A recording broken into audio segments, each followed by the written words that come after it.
Hello YouTube, how you doing? Price Down Mall here again with the Templar, with the X-Pro Templar.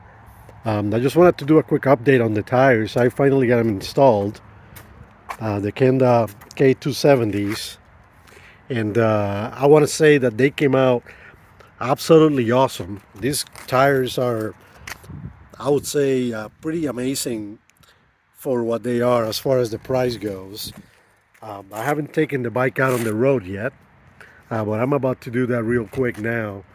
And I want to say that these tires came out, I actually think better than expected. I thought they were going to be too thin, especially the one in the rear. But it actually came out pretty good. And in regards to that, I just wanted to show the amount of space here between the chain and the tire itself.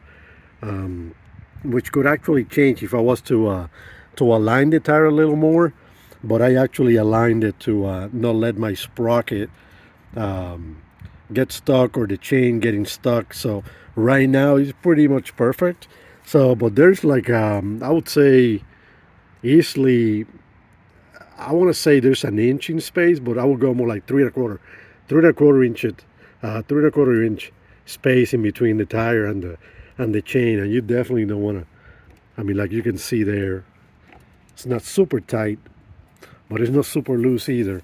I'm actually going to be replacing the sprocket, so I will have to remove some of the links from the tire. But once I do that, I'll from the chain.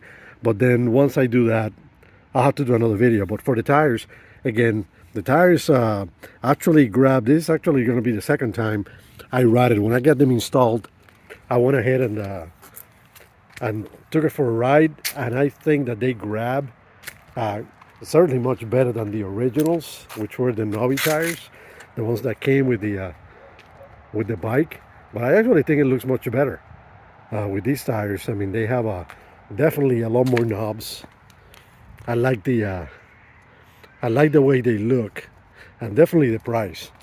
And I also wanted to do an update on the Nibbi carb, which I actually adjusted a little more. Plus the temperature, it's a little better today. It's not rainy at all, so it's pretty dry. It's cool. It's not like super cold, but it's cool.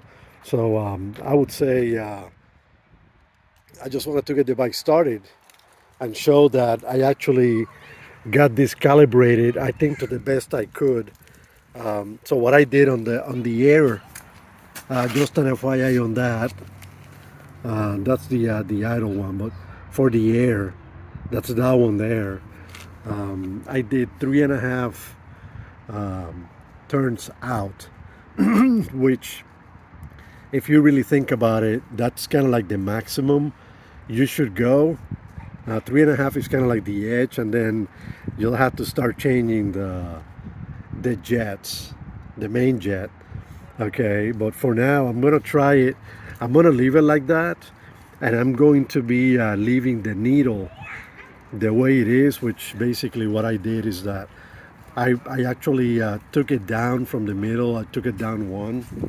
So if you don't mind doing that to yours, you'll be all right. But as far as doing anything else to the car, I would just leave it alone. I think once it gets rainy here in Florida, it's gonna be a little different. So it's gonna probably get a little richer. The mixture is gonna tend to be a little richer once it starts raining here or whatever. Plus, remember, I'm gonna do the carb. Not the carb, the air filter. The thing is that is gonna lean it out when I replace the filter. So I may actually have to increase the jet a little bit. Plus, I want to be sure that the spark plug is going. But as far as the carb goes, the carb actually works pretty nice.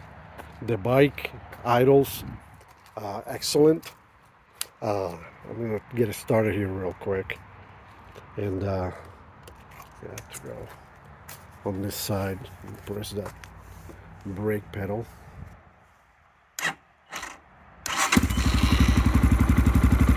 And that's a cold start, by the way. I And it's been out here in the sun maybe like 15 minutes, so that's a little warm, but not super hot. But it started right up. One thing I wanted to mention real quick is that if you ever have a problem, since I am not using the choke, I don't even need the choke on this anymore. What you could do is increase the speed on the idle just to get it started and let it warm up basically. And then once it warms up completely, that's gonna tend, if you have it too high, it's gonna tend to increase it once the bike is warm. So at that point, you wanna be sure that you lower that, okay? But that's kind of like the only thing I can point out on these. But other than that, the carb actually works really well. And I like it. I actually bought another one for the other bike, for my son's bike. So, I mean, that's actually, it starts right up. I do have one more jet I could use.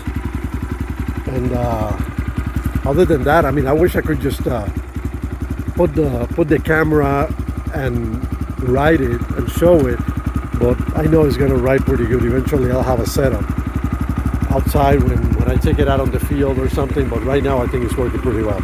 Okay, so that was a quick update for you guys on these, and if you need the information, I'm actually gonna put it on the video. Other than that, once I get the sprocket ready to go, which by the way, I bought a 40 tooth sprocket. I didn't go for the 42. I'm venturing into the 40 because I wanted to basically just go a little higher on the speed if it's even possible. I'm not sure that the 40 is going to work the way I'm predicting it's going to work, or if it's even going to work for that matter. But we'll see.